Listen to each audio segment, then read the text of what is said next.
You're visiting the Mom Next Door and our stories of faith. I'm glad you dropped by for a visit. Please stay a while and hear what the Lord has done in the lives of moms just like you and me.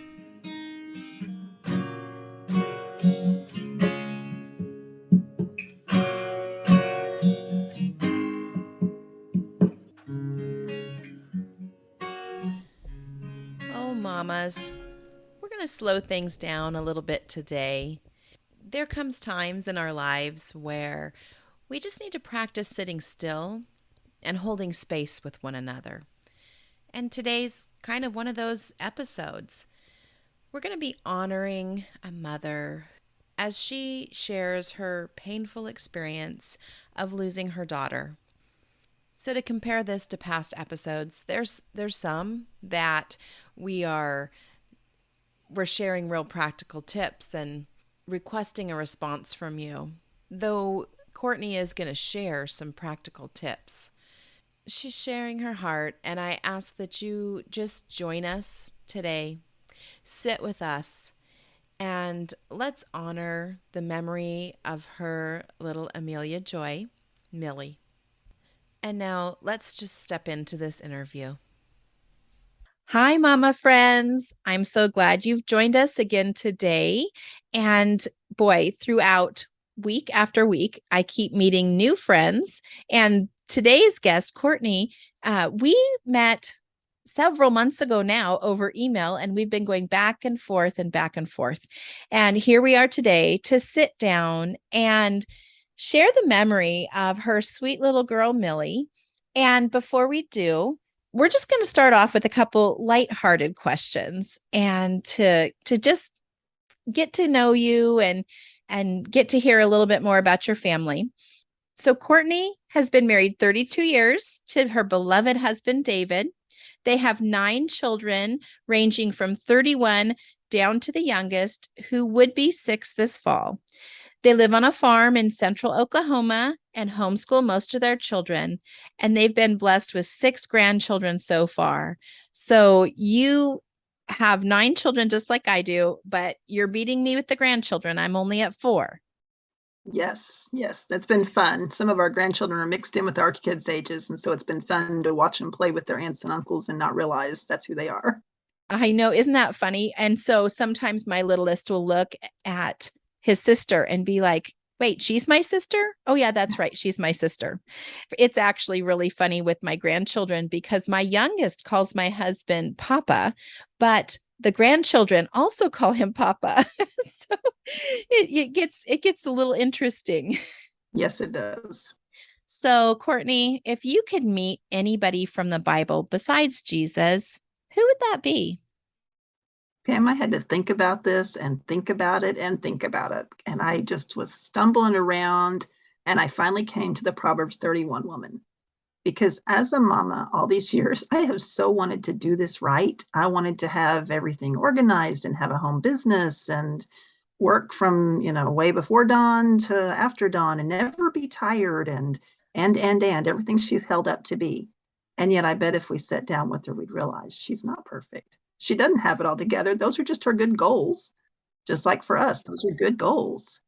But she's just a lady living, trying to honor the Lord as she goes. And those are things that she aims to do each day.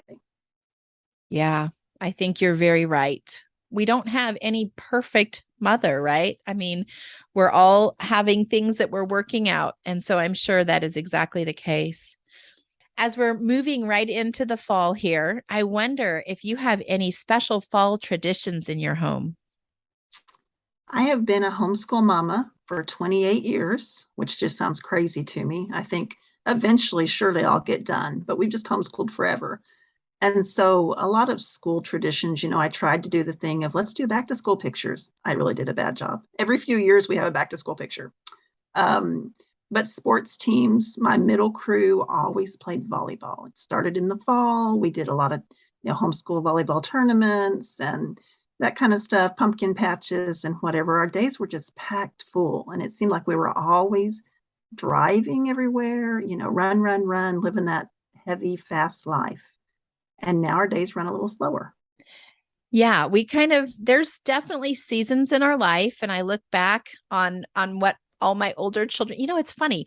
I think we didn't really do anything. Like we were home all the time. We didn't do anything. And then when I start looking back at photo albums, I think, oh my goodness, we were so busy. We were home so rarely that maybe I didn't even remember being that, it's just zoom, zoom, zoom.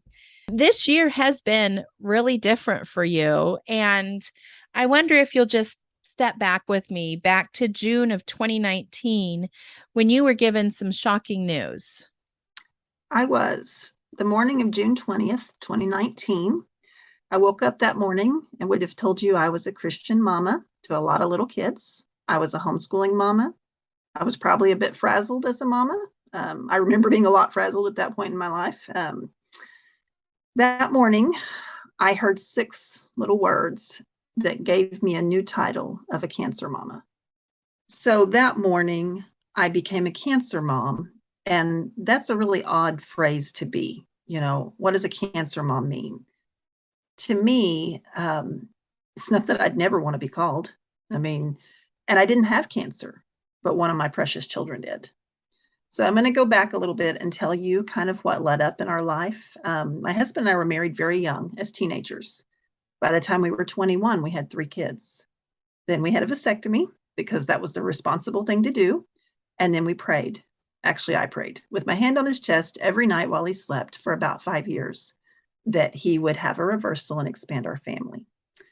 At the 5-year mark, without me saying anything, he came to me and said, I think I need to do this. I need to have it done. I feel like the Lord wants to add to our family. So we did.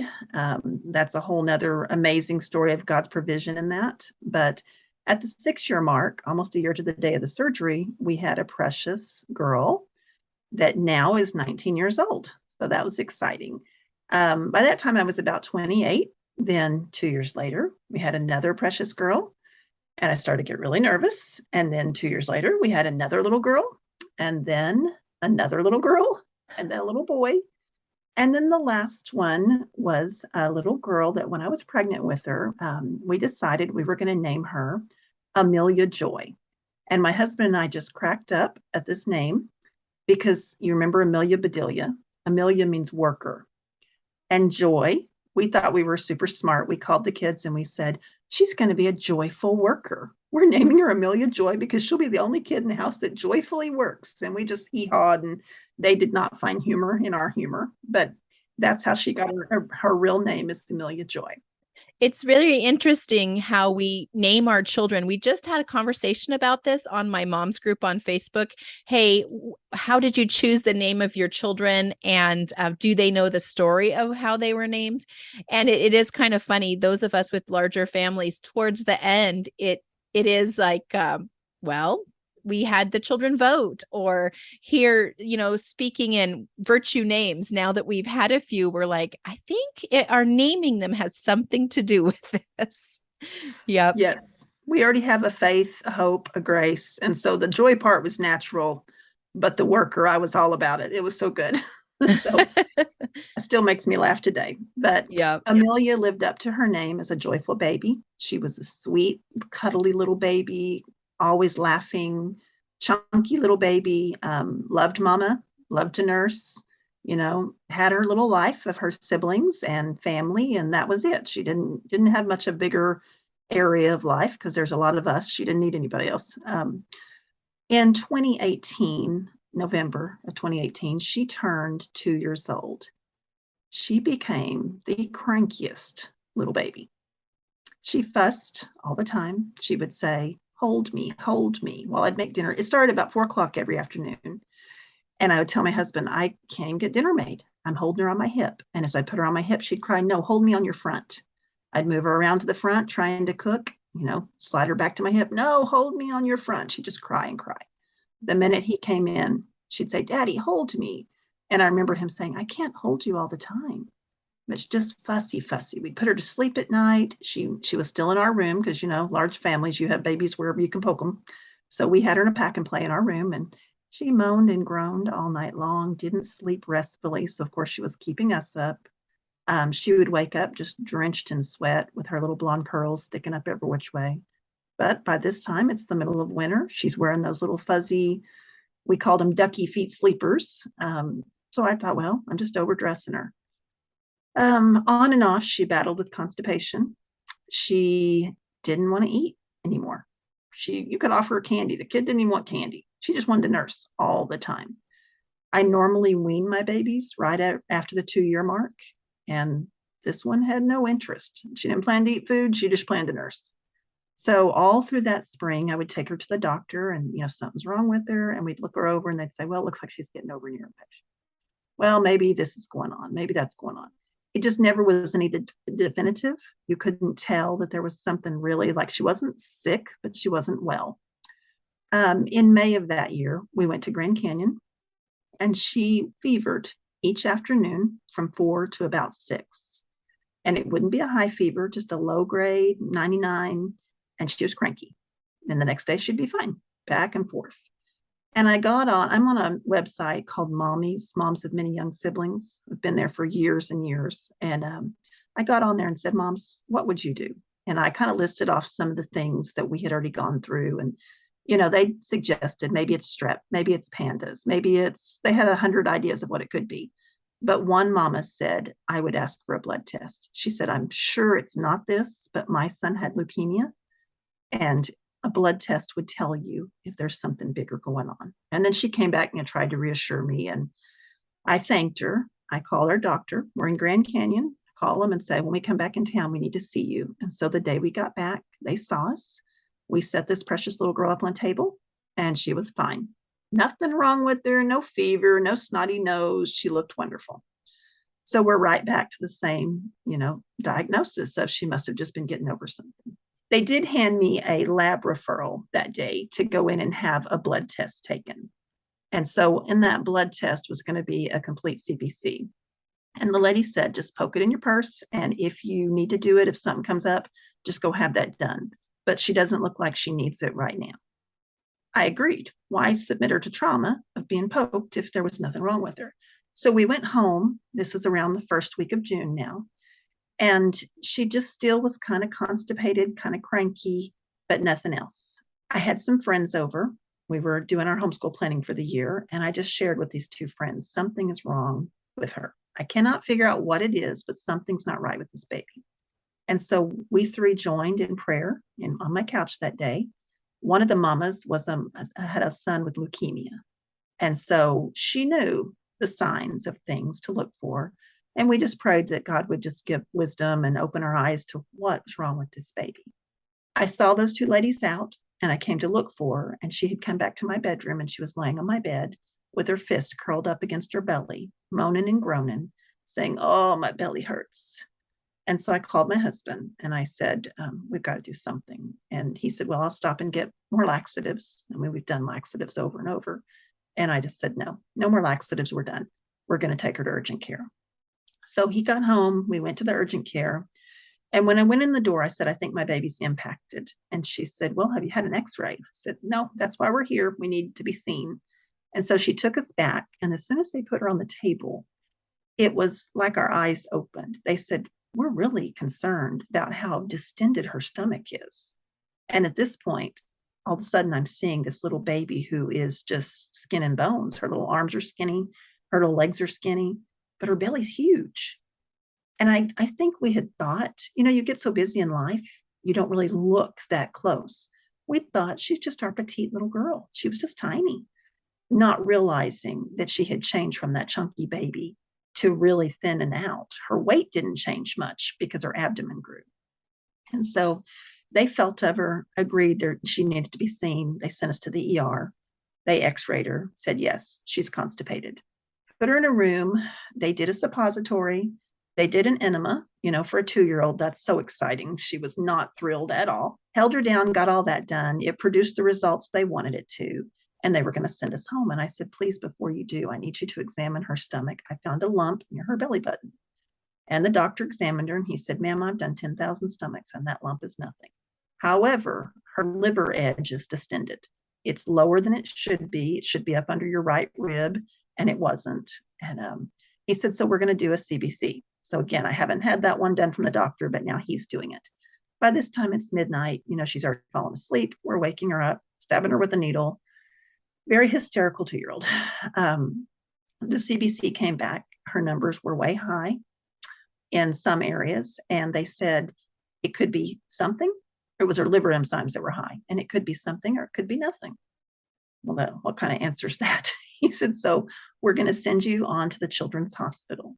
In our area, children's hospital is pretty slow about getting you through. They might give you 6 weeks out. They'll call, make a referral, or they called the next morning at 9 a.m. and they said, can you be here tomorrow morning?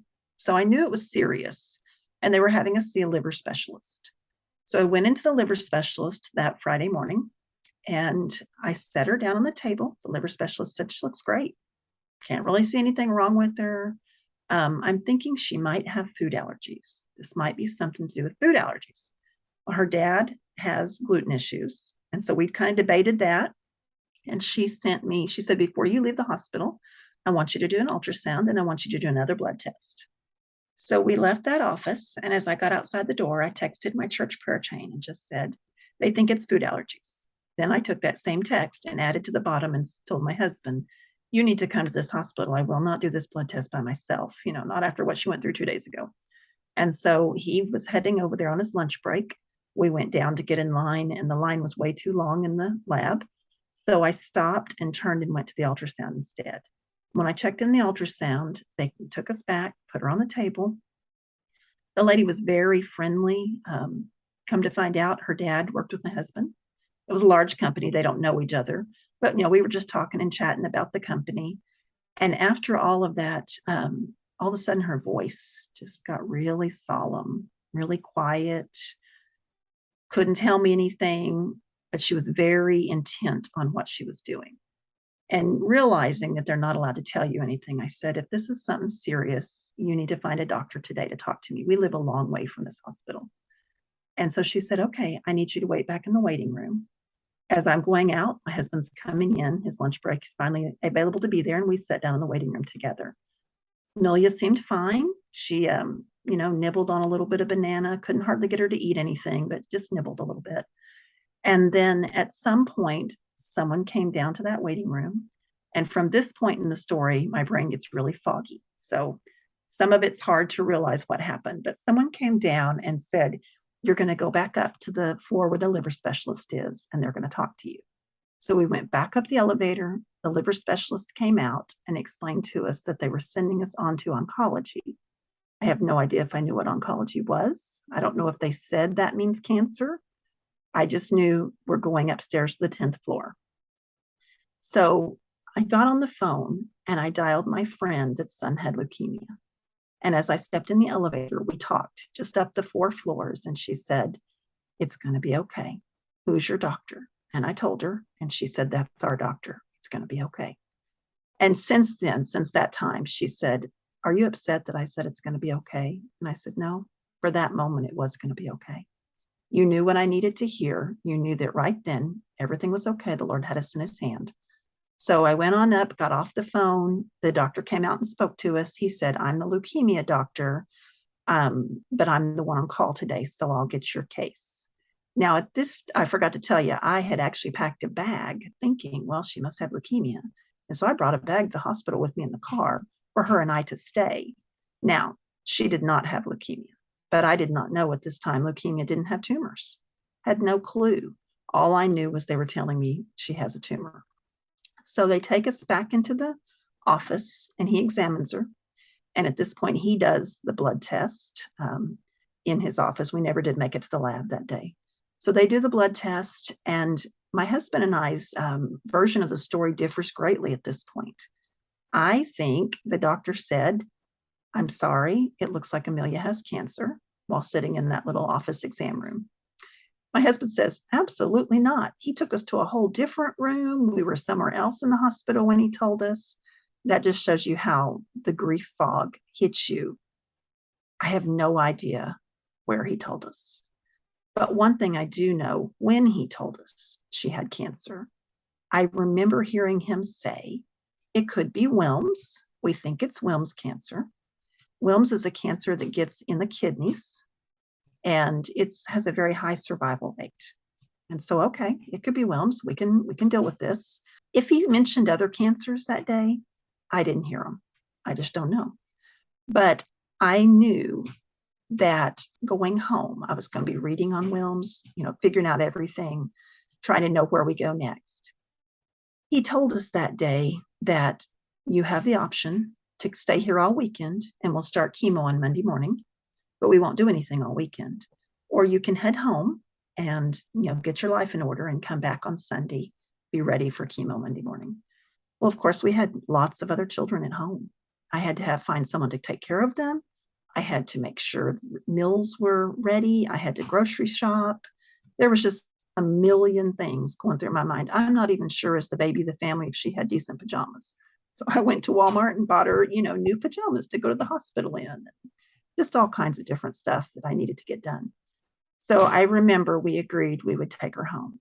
And the feeling of walking out of a hospital carrying your child who you've just been told's body's filled with cancer is just surreal. It's just, you can't imagine, like, why are we leaving? Why aren't you doing something right now?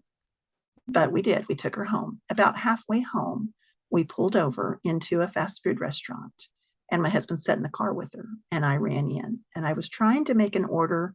And I don't know if I looked just grief stricken or just confused. But finally, the lady at the counter said, "Can I help you?" And I said, "I need to order something. I can't even make sense of it." And she said, "Are you okay?" And I said, "No, I'm not. They just told me my baby has cancer." And she stopped right there and she said, "Can I just pray with you?" And so she took my hands in that restaurant and prayed over that counter with me. And then she bought my food. And so just, the Lord's little nudges along the way. I'm here, I'm listening. Our heart, we just were crying out, "Lord, save this baby." So we get home, we do everything we need to do. We go back on Sunday afternoon to admit. They put us in the stem cell unit where the sickest of sickest kids are. They quickly realize we all have snot noses and are horribly sick, and they immediately have to pull us out and move us to the regular floor. So within an hour, we had 2 different hospital rooms. They get us on the regular floor, and the doctor comes in and sits down on the edge of the bed. And he says, "Tomorrow morning, we're going to test Amelia for neuroblastoma." My heart just shattered. Like, no, you are not. You said it was Wilms cancer. And my husband said, "Why are you acting that way?" He did not say Wilms cancer at all. And I said, "I'm positive I heard him say that." And the reason it stands out to me, years ago, some church friends of ours, little boy had neuroblastoma and passed away within 6 weeks. I knew exactly what it was. I knew how deadly it was, how scary it was. My husband knew that child had passed away, but he didn't have the name attached to it to know what it was we were looking at. And so I feel like even back in the exam room, the Lord stopped my ears. He allowed me not to hear the thing that would just have devastated me all weekend.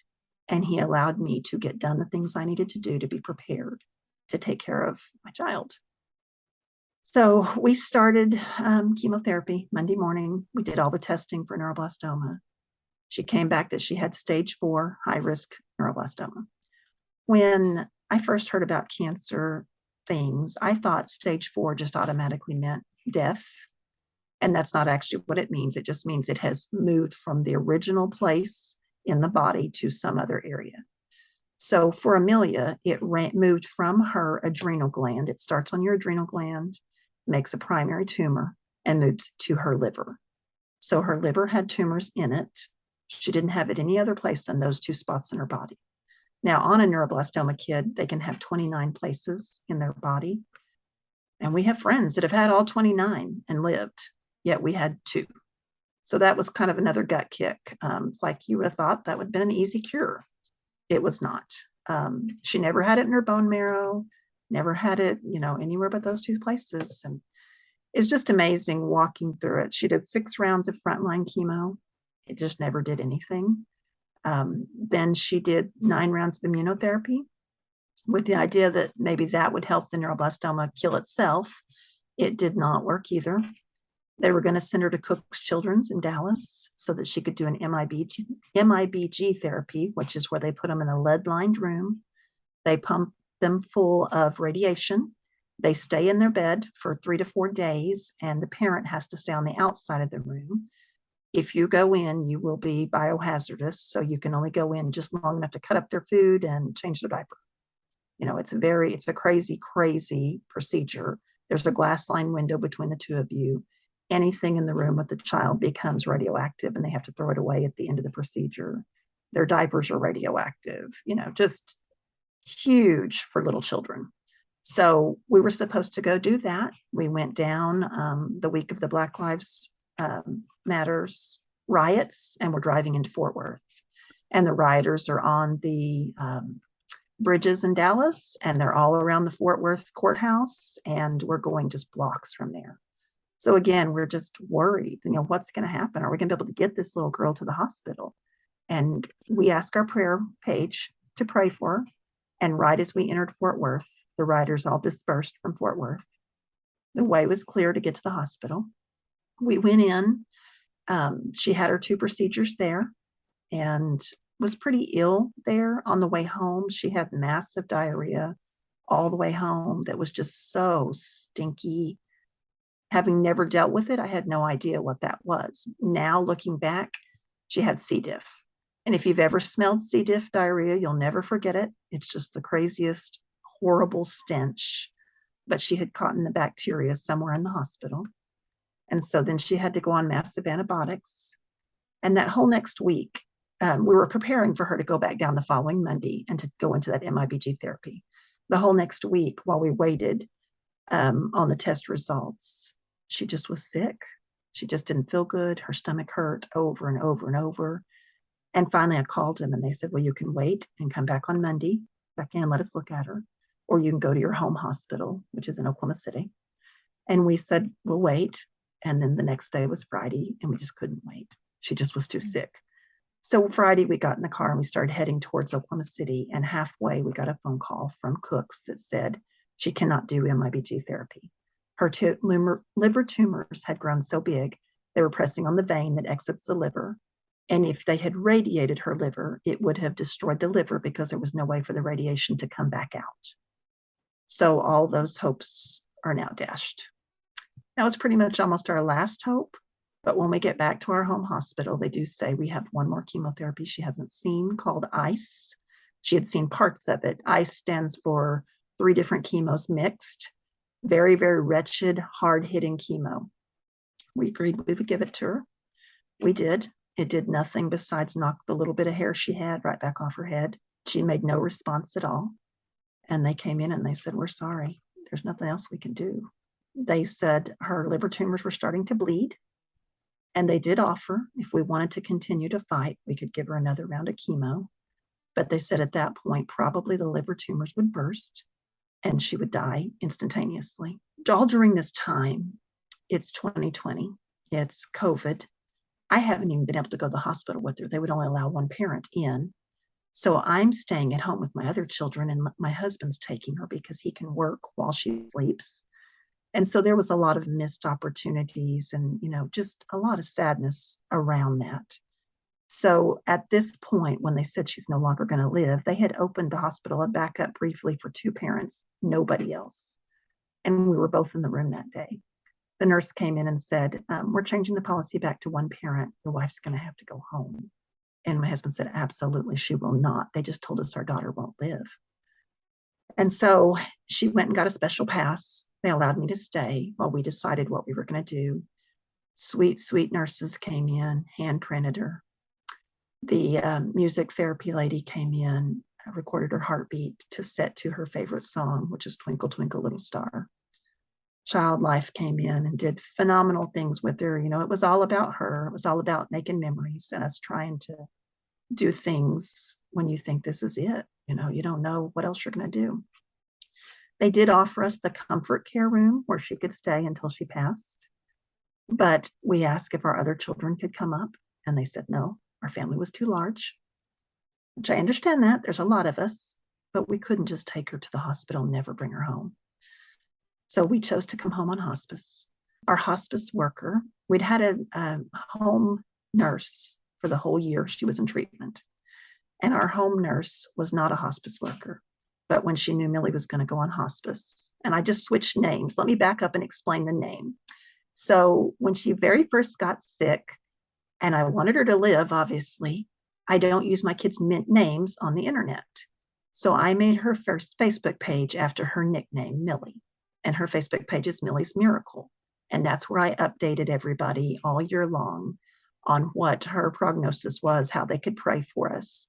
All of her support t-shirts were under the name Millie's Miracle. It just kind of took over. And so she would tell you, my name is Amelia, Joy, Millie, Courtney Mount. I'm like, no, your name's not Courtney. I'm Courtney. But anyway, she always threw that in there. So when they told us that nobody could come to the hospital with Millie and we took her home on hospice, her nurse said, I'm going to become a hospice nurse. And so she switched over. And we all felt like that was the best thing for Millie because she was already pretty leery of anybody walking in and touching her. For a Oh, year, yeah.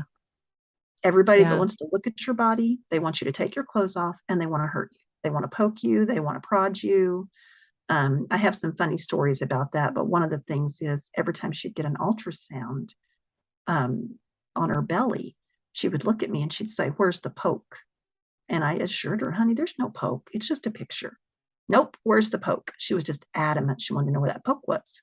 Finally, I clued in. Every time they set an IV in her arm, they would ultrasound her veins so they could place the IV. That little girl knew ultrasound machines came with the poke, and it terrified her. We would say, "You're so brave." And she'd yell, "I'm not brave. I'm going to kick or I'm going to scream. I'm not going to kick, but I'm going to scream." And we'd say, "It's okay. You can scream. Just don't kick." Because she had to do so many hard things. You can't, Yeah. you I can't can't even wrap it imagine. away. Yeah. Shots that we had to learn to give her. And I know for a lot of parents, that's a normal everyday thing. It wasn't for us. We'd never given any of our kids a shot. And we had to give her shots at nighttime. And her daddy would go, I would hold her down and he would give the shot. And then he would just turn and fall on his face on the floor and just cry. And she'd say, "It's okay, Daddy. I'm okay now, Daddy. It's okay." Just always reassuring him. But it was just devastating to us to know that we're the ones that are supposed to protect you. And we have to hurt you every day. So her hospice nurse was one that she was already familiar and comfortable with. And that was a blessing to us. The first week she was home on hospice, she was up playing. We flew kites in the yard. She grabbed her IV pole and told her big brother to carry it down to the horses. We were going to go look at the horses. And off they went down the driveway. And she rode the plasma cars, those little cars you wiggle back and forth on. Oh, she's outside riding those. She had the best time. The second week, she slowed down. She stayed on the couch a lot. She did get up and have some tea parties with friends. Little friends would come and we would lay out a tea party and she would get up long enough for that. She got her fingernails painted, just did little things, did a lot of movies, a lot of cuddling. The third week on Monday morning, she refused to get out of bed. And I just let her stay all day. But I was not ready for that to be done. That was my wedding anniversary. So it was a lot of hard things were going on right then. And I didn't dress her that day. I left her in her same nightgown. So when Tuesday morning came around and she said, "I'm not getting out of my bed." I'm like, "Yes, you are. We're going to get up. We're going to put on a fresh dress. We're going to go lay on the couch." And I moved her to the living room. And by this time, her little girth was so big. She was so big around from her liver tumor just growing and growing. And she was starting to get stretch marks on her belly. It was just so sad. But I moved her to the couch and she laid there all day and she pretty much kept her eyes shut. But I would say something and she would answer. I wouldn't be talking to her, but she had to interject what she knew about what I was talking about. So at one point, she did sit up and she told her dad, and it's so funny. She told her dad, "I need some shoosh." And that was her word for lime juice and salt and crushed ice. We didn't ever do alcohol, but she loved the sourness of the lime juice and the salt. And so she wanted that from her dad. So he made it. My mom started feeding it to her and she said, "Grandma, Daddy does it better. Let Daddy do it." So Daddy fed it. He had become her best friend from all the time he stayed in the hospital with her. And she laid back down another 2 or 3 hours. She sat up again for just a few minutes and talked, and then she laid down again until bedtime.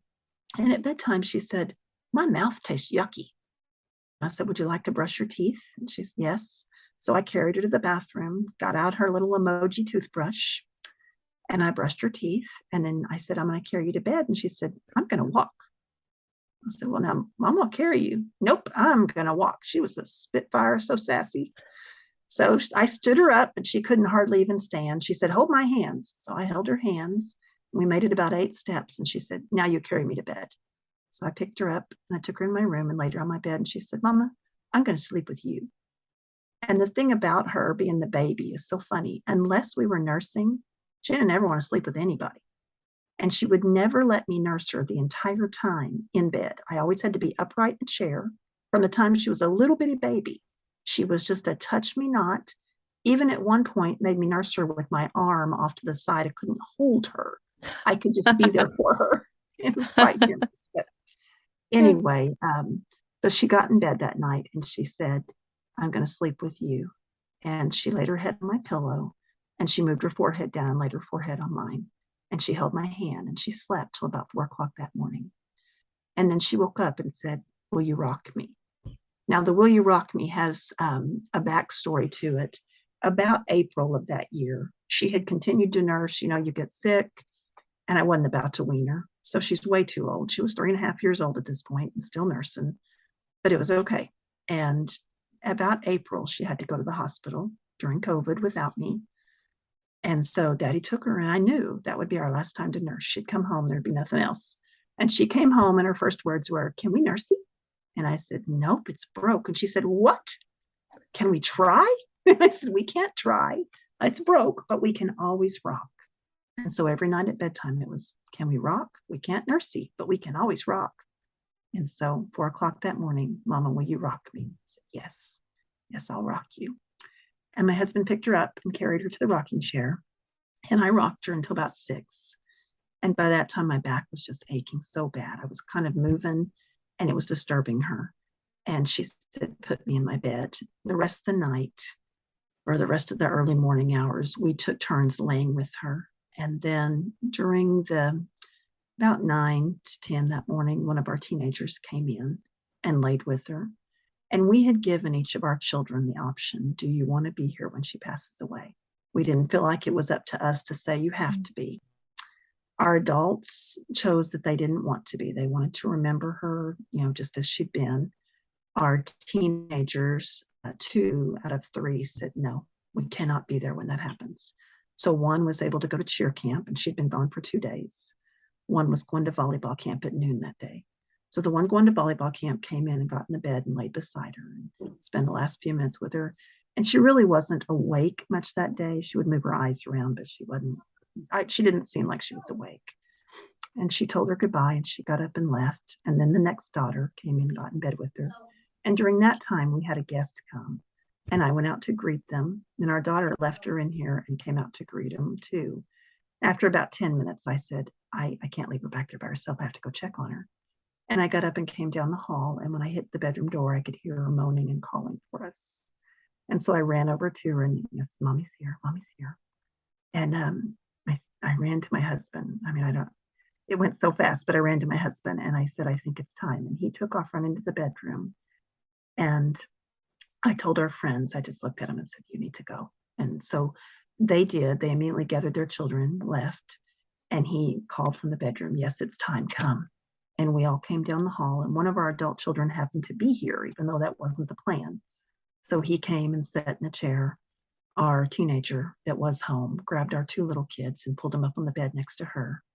Our bed was in the room with her bed at this point. And then my husband and I jumped in the bed with her and he got on the floor beside the bed. And ever since she was a little tiny baby, we had told all of our children the same blessing. Numbers 6:23. We would say, the Lord bless you and keep you.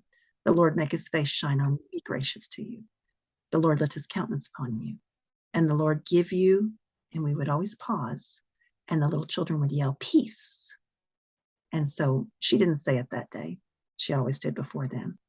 But we finished blessing her. And then I just leaned down and whispered in her ear and said, run to Jesus, baby. Just run to Jesus. And during that time, I looked at her and I felt like she stopped breathing. I felt like she was gone. And I said, please hand her to me.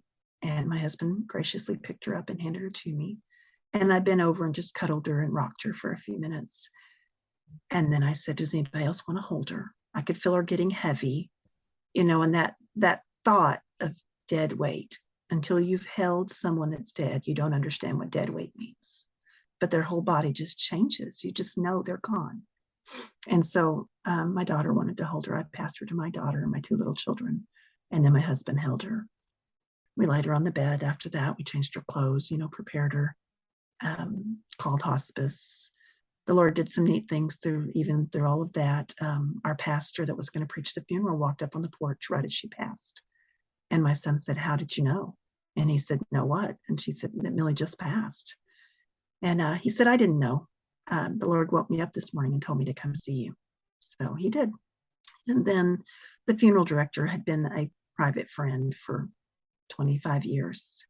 And he allowed my husband to pick her up and carry her out to the car so he didn't have to bring a stretcher in. It didn't have to be traumatic for anybody else. And he was able to hand our baby to someone we knew and trusted, which is just a total different feel for me than if it had just been somebody I didn't know. The prayer of my heart, the 3 weeks that she was on hospice, was, Lord, I birthed her. I touched her first. Would you just allow me to hold her as she passes? But I never would ever, ever say that, because she and her daddy were best friends. I did not want to steal that from him. And about 6 weeks after she passed, we went on a date, probably the first one we've been on in a year. And he said, when she stopped breathing in your arms. And I said, what do you mean? And he said, when I handed her to you, she took her last breaths in your arms. And it just broke me. I just sobbed. The Lord knew the desire of my heart. And yet I didn't even have to say it. No one knew.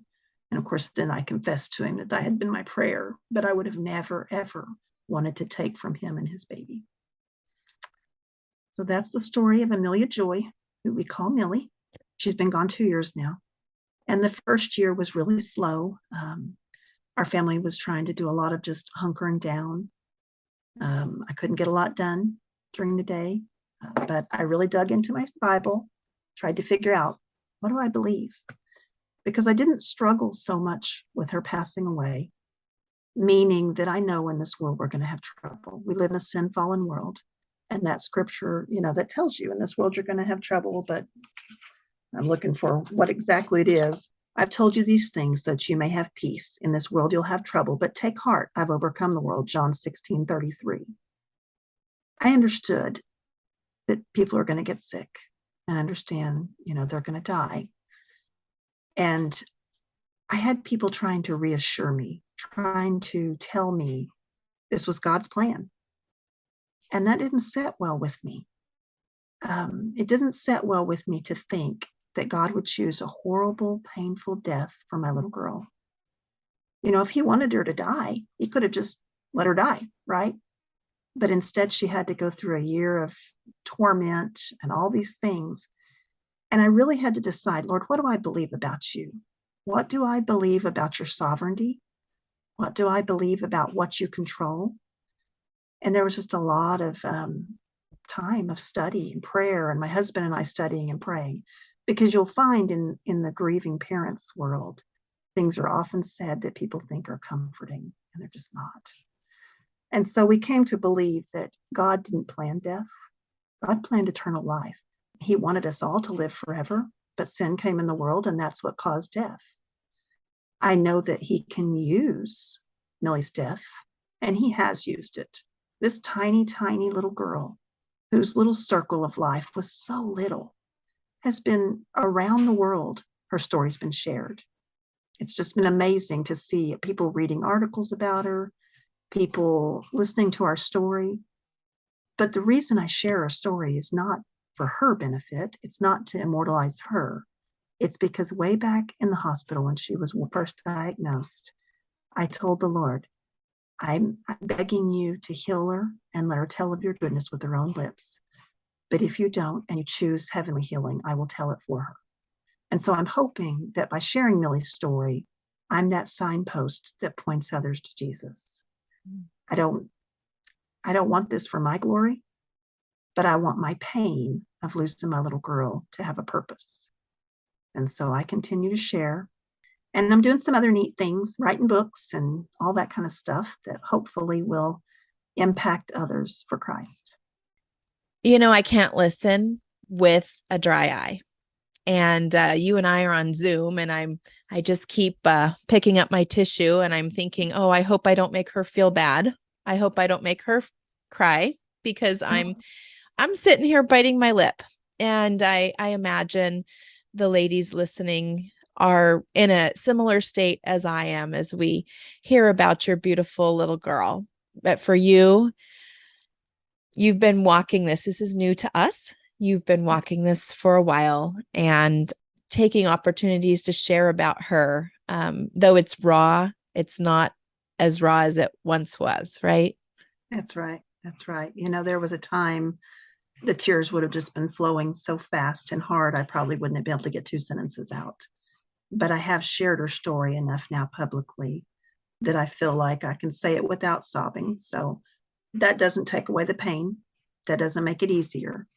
But at least y'all can understand me. And I'm a little more manageable in being able to speak a straight sentence. So. I'm struggling with words right now. And I know just hearing your story has touched our hearts. It's pulled on our heartstrings. We have no idea who's listening, if they have been in a similar struggle, or if they're walking into one. But your hope is that this also just points people to Jesus and does give them hope for a time where they might want to connect, a time where they need more information, maybe walk with a friend through something like this. And you are very active now in a community like you. This is not a club anybody wants to be in. Absolutely not. But you've learned a lot. You keep the memory of Millie fresh in your mind and your heart. Can you just share a little bit more about how you're doing that? Yes. So in our personal family, the way we keep her memory alive, we talk about her. We talk very open. We don't try to hide our memories, and we'll laugh and smile, even if we're crying, because what we've learned in sorrow and joy come hand in hand.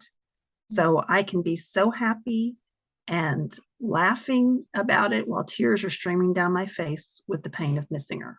And they just tend to go together.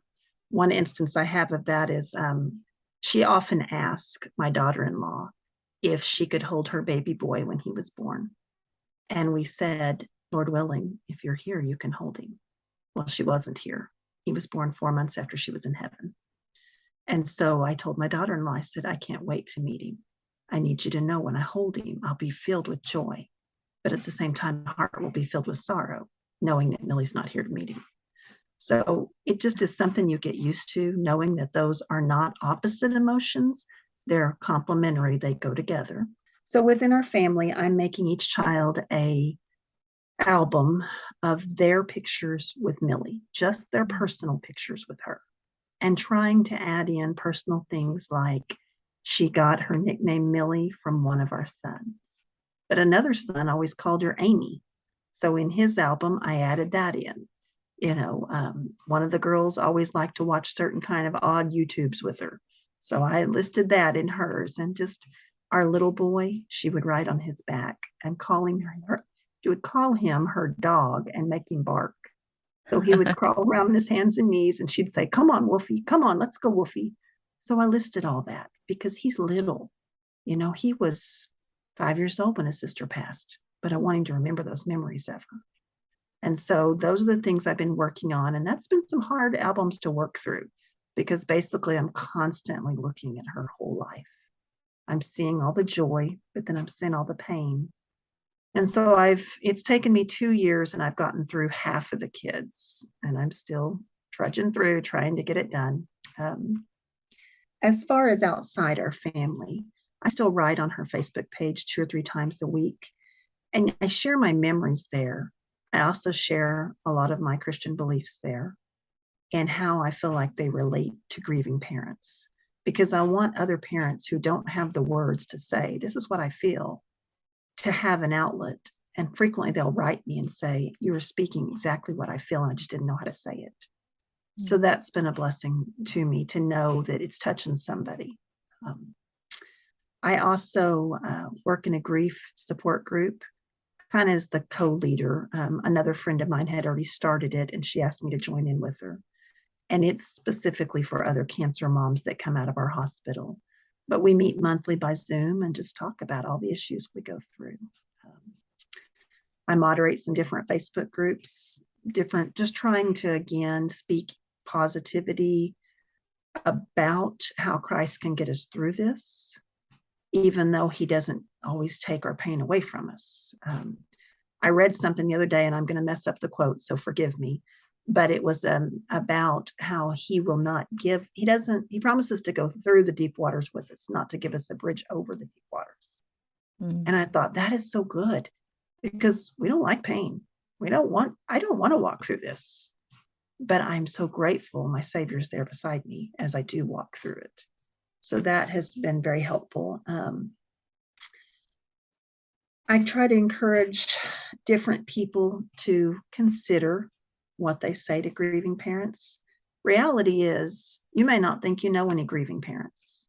You may think, I don't know anybody that's lost a child. You probably don't know anybody that's told you they lost a child. I've learned, I had a lady come up to me and she said, 50 years ago, my son died. They don't talk about it. They weren't allowed to talk about it. And they've never gotten to process through it. But even nowadays, people miscarry, and we don't know what to do with that. It's still their baby. It's still a child that they loved and missed. So I try to encourage the right things to say versus the wrong things to say. I encourage people not to give unwanted advice. We frequently had people telling us, well, you should do this. Don't feed her sugar. Sugar grows tumors. Well, if it was my child, I'd give them whatever they wanted if they were sick like that. Okay, well, what do they want? Sugar. You're going back and forth. I had a lady write to me and told me, ma'am, I need you to know that childhood vaccines cause cancer. And I wrote back and I said, thank you so much for your opinion. But I don't have to live under that guilt. Now, Millie never had a childhood vaccine. And so, but I would highly caution you from saying something like that to a parent. Basically, you think they killed their child, whether they did or not. I think we need to be cautious in what we say because our words are so powerful. Yeah. There's also a well-known hospital that everybody thinks you should go to when you get sick. It actually sits pretty close to where you are. They have a great PR program, and I'm sure they're a great hospital. That's why they're so well known, but they follow the same standards all the other hospitals follow. So I had a lady that said, if you really loved your child, you'd take her there. And I just wanted to scream, what do you mean if I really love my child? I have the biggest stake in this out of anybody. But I don't think she said that to be hurtful. I think she thought she was being supportive and concerned. And so really, when you want to be concerned about someone going through a crisis, you say, I'm bringing you dinner. Not, can I bring you dinner? Because then it's easy for me to say, no, I'm fine. Just, I'm bringing you dinner. I'm going to do your laundry today. I had a lady drive 30 miles to pick up our laundry, drive it back to her house, do it, bring it all back folded. I was in tears. She didn't have to do that. That was 2 hours out of her day. Yet she did to serve our family.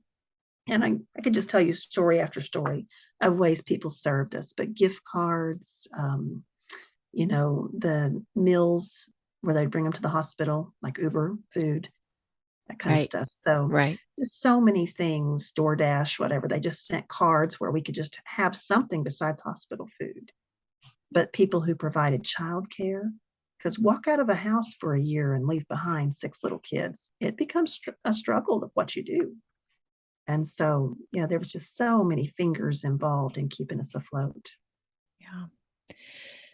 So more about your writing. Have you reflected some of these, not only Millie's story, but maybe some of this advice in your book? Okay. Well, I got excited the first year and wrote 2 books. Oh, and I know. One of them is be an adult devotional, and it'll share Millie's story. and it's 60,000 words. And I said to my husband, who knew I had 60,000 words? And he said, honey, I do. You say them every night. But that's not even funny. But I read it to him as we drove on a car trip, and we both agreed it needs more work. So the adult book is on hold, needs some more work, and I don't know exactly when it'll come out. But the Lord impressed upon me to write a book that I wish I'd had during the time Millie was on hospice. This book is called Millie Finds Her Miracle, excuse me. And in this book, it's a little girl searching for a miracle.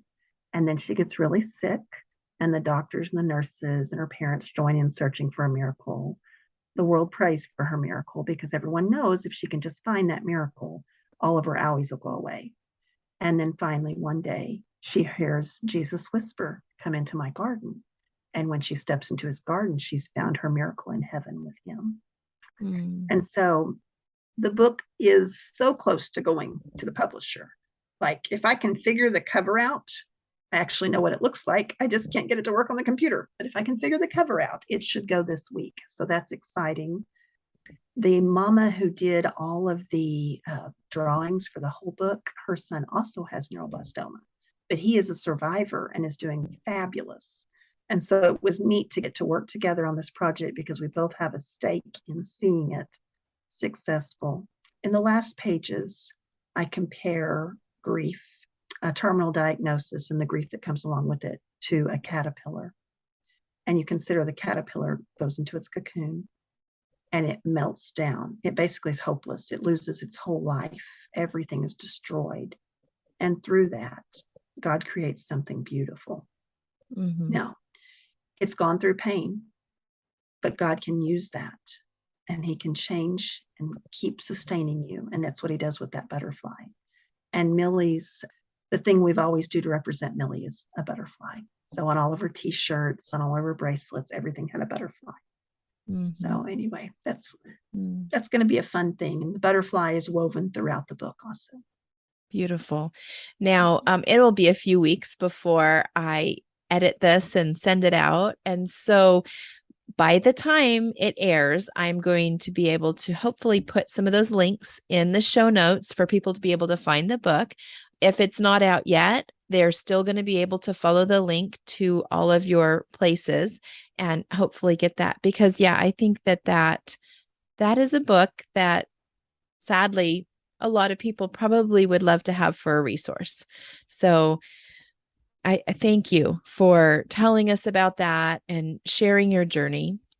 Yeah, one of the reasons I wrote the book is because there was nothing to describe heaven.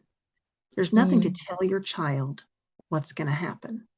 And so I would rock her and say things like, soon you're going to be with Jesus. Soon you're not going to have cancer anymore. There's no cancer in heaven. All your pain's going to go away.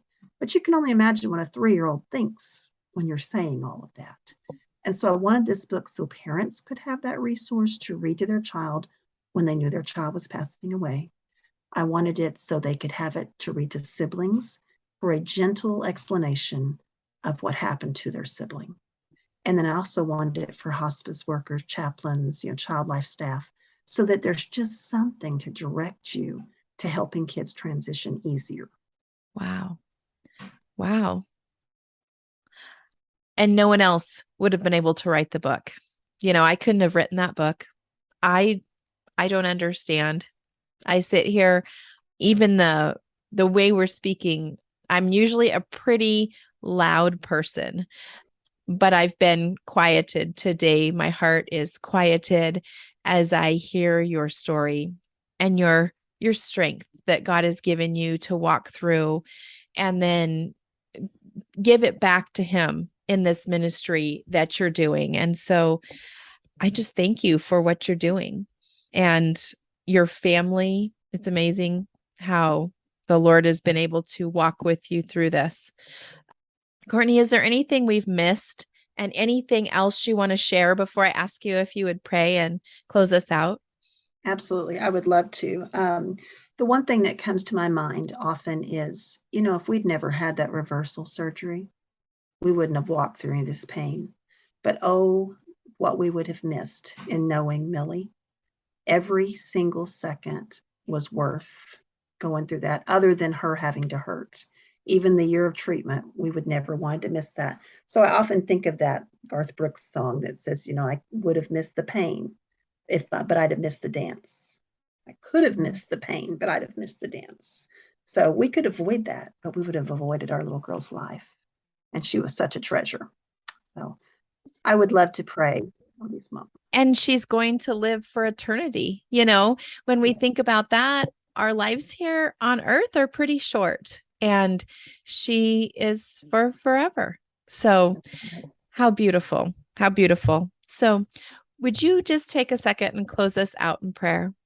Absolutely. Heavenly Father, Lord, we thank you for the opportunity to come before you. We thank you for the opportunity to share the goodness, the way you've supported our family, Lord, the way you're with each one of us as we go through trials. Lord, I know that even in pain, that you have a purpose that it can be used for. And Lord, I just ask that you touch each mama that's listening to this, Lord. Just help her, Father, to know how you're working through her pain, to give her pain to you, Lord, and to choose to be a signpost that points to your goodness, Lord, in all she does. Lord, I thank you for this day and this opportunity. It's in your name I pray. Amen. Amen. I hope that you've been encouraged or challenged in your faith today, and that something we discussed prompts you to grow deeper in your walk with the Lord. If it has, make sure you tell a friend so they can grow along with you. And if you or a friend would like to be a guest and share about God's faithfulness in your life, please email me at podcast@tendingfields.net. Because when we tell of God's faithfulness, we never run out of stories. Whatever is true.